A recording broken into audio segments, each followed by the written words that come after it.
Assalamualaikum warahmatullahi wabarakatuh. Waalaikumsalam warahmatullahi wabarakatuh. Bismillah.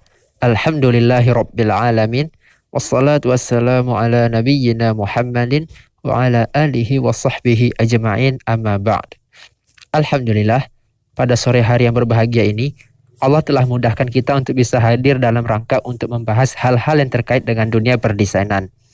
Ana ucapkan terima kasih kepada teman-teman kita sekalian, yakni kepada Dika dan Mujahid, yang telah membantu agar terlaksananya diskusi kita pada sore hari ini. Tak lupa juga ucapan terima kasih kita berikan kepada Ustadz Haris Abu Naufal yang telah berkenan meluangkan waktunya untuk diskusi kali ini. Taib, untuk mempersingkat waktu kita mulai saja. Assalamualaikum Ustadz. Waalaikumsalam warahmatullahi wabarakatuh. Apa kabar Ustadz? Sehat kan? Alhamdulillah, baik, alhamdulillah. Taib, berkenaan dengan tema kita sekarang ini, yakni mengenai aturan dalam dunia perdesainan, ada hal yang ingin Anda tanyakan Ustadz. Jadi sekarang ini, kita ketahui bersama bahwa fenomena hijrah telah menjadi semacam tren di kalangan anak muda. Banyak pemuda dan pemudi yang ikut berhijrah dengan berbagai latar belakang, termasuk juga yang dari perdesainan. Dengan pesatnya perkembangan dakwah Islam, tentunya para desainer ini juga ingin ikut andil dalam menyebarkan dakwah. Tentunya dengan keahlian mereka masing-masing, seperti membuat konten video, gambar-gambar, dan konten-konten lainnya yang terkait. Mohon nasihat dari Ustadz terkait hal yang demikian kepada kami sebagai konten desainer, sekaligus penuntut ilmu syar'i, dan juga kepada pendengar sekalian. Oke, pertama, apa yang disampaikan adalah sesuatu yang sangat bersyukur dengannya, di mana kita melihat banyak para pemuda dan juga para pemudi ya bersemangat untuk berhijrah, semangat untuk lebih dekat dengan Allah Subhanahu wa taala, tidak hanya memikirkan kehidupan di dunia ini saja, tetapi mereka sudah mulai untuk berpikir akan ada kehidupan setelah kehidupan di dunia ini. Dan mungkin ini jarang kita lihat di 20 tahun yang lalu atau 15 tahun yang lalu, tetapi belakangan ini subhanallah kita lihat begitu semangat anak-anak muda untuk menyebarkan kebaikan, menyebarkan tauhid, dan menyebarkan sunnah di tengah-tengah mereka. Dan tentunya ketika anak muda mereka berada di barisan yang paling terdepan di dalam menyebarkan dakwah, maka insya Allah kita akan melihat perkembangan dakwah itu sangat luar biasa biiznillah. Dan kalau kita kembali dalam sejarah, dari sejarah perkembangan dakwah Nabi Shallallahu Alaihi Wasallam, ya kota Madinah itu sendiri menjadi kota Islam dan penduduknya pada waktu itu memeluk Islam. Ternyata juga di balik itu ada seorang pemuda yang bernama Mus'ab bin Umair radhiyallahu ta'ala anhu, yang dia diutus oleh Nabi Shallallahu Alaihi Wasallam untuk menyebarkan kebaikan di kota Madinah. Ya, ketika Rasulullah SAW datang ke kota Madinah, ya hampir seluruh penduduk kota Madinah masuk Islam. Ya tentunya dikarenakan kesemangatan anak muda pada waktu itu. Jadi ini sesuatu yang sangat kita syukuri. Namun yang namanya anak muda terkadang memiliki semangat yang tinggi, semangat yang luar biasa. Namun semangat inilah terkadang bisa memberikan energi positif dan terkadang juga bisa memberikan energi negatif. Ya, ketika anak-anak muda yang memiliki semangat yang tinggi ini tidak dibimbing dengan ilmu, ya tidak diarahkan dengan cara yang telah diatur dalam agama, ya maka kita khawatir kebaikan yang ingin dia dapatkan untuk menyebarkan dakwah justru kebalikan yang akan dia dapatkan. Kejelekan, serempet dengan perkara-perkara yang dilarang dalam agama atau dilarang oleh Allah Subhanahu wa taala, tidak sesuai dengan tuntunan Rasulullah, hanya sebatas untuk mengikuti tren, hanya sebatas untuk mengikuti kemauan audiens. Tentunya ini sesuatu yang kita khawatirkan tidak memberikan kekuatan pada dakwah kita, tapi justru akan memberikan kelemahan pada dakwah kita. Karena kekuatan dakwah itu sejauh mana seseorang itu berpegang teguh di atas Al-Quran dan di atas Sunnah Rasulullah SAW. Namun bersama dengan itu kita tidak membuat mereka itu hilang semangat, tapi kita tetap memberikan motivasi kepada mereka.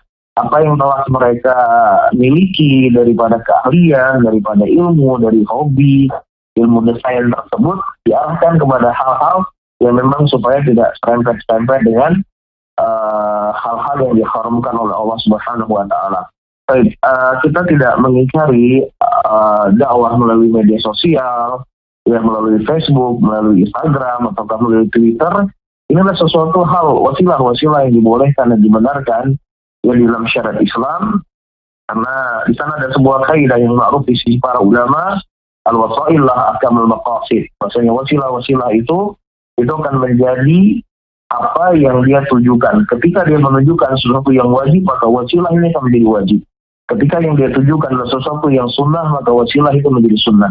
Selama wasilah itu bukan sesuatu yang diharamkan oleh Allah, tidak diharamkan oleh lisan Rasulullah SAW, maka silakan seseorang menggunakan wasilah-wasilah tersebut di dalam dia menyampaikan dakwahnya seperti itu. Wallahu a'lam bishawab. Baik, terima kasih Ustadz. Berikutnya, Akhi Dika, silahkan jika ada yang ingin ditanyakan kepada Ustadz. Bismillah, Ustadz, Anda mau bertanya Ustadz. Melihat belakangan ini, banyak akun dakwah yang menggunakan wasilah seperti poster, majalah, TV. Bagaimana syariat mengatur media yang digunakan dalam berdakwah? Barakallahu fiikum. Pertama, wasilah-wasilah yang disebutkan itu semuanya ini adalah termasuk daripada keumuman hadis Nabi SAW, ala yusyahid al-ghaib, ya alla yubalik al-ghaib asyahid al-ghaib. Adanya orang yang mereka tidak hadir, orang yang hadir hendaknya menyampaikan kepada orang yang tidak hadir.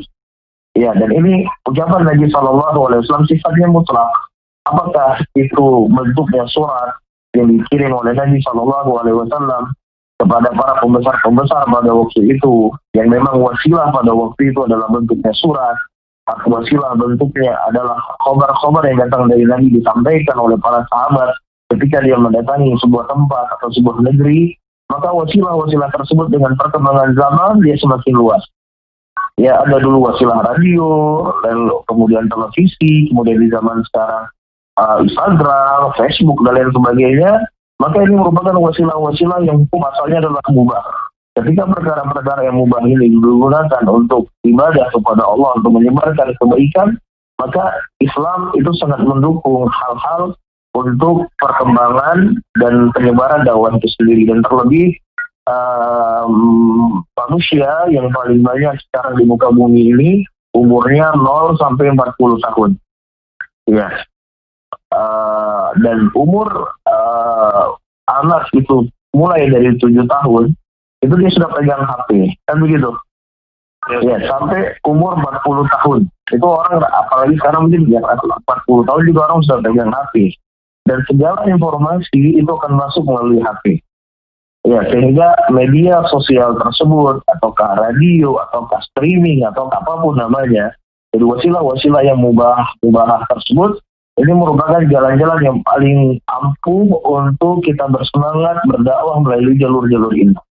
Jadi jangankan kita berbicara dakwah, cerita bisnis, cerita dagang. Ya mungkin 10 tahun yang akan datang, 20 tahun yang akan datang, wallahu a'lam bishawab. Ya mungkin semua perdagangan itu semuanya pakai online. Ya, dan ini adalah sebuah perkembangan yang mana kita harus dalam berdakwah harus ikut dengan hal-hal yang apa yang berkembang di tengah-tengah masyarakat selama itu tidak menyelisihi Al-Quran dan tidak menyelisihi dari sunnah Rasulullah SAW.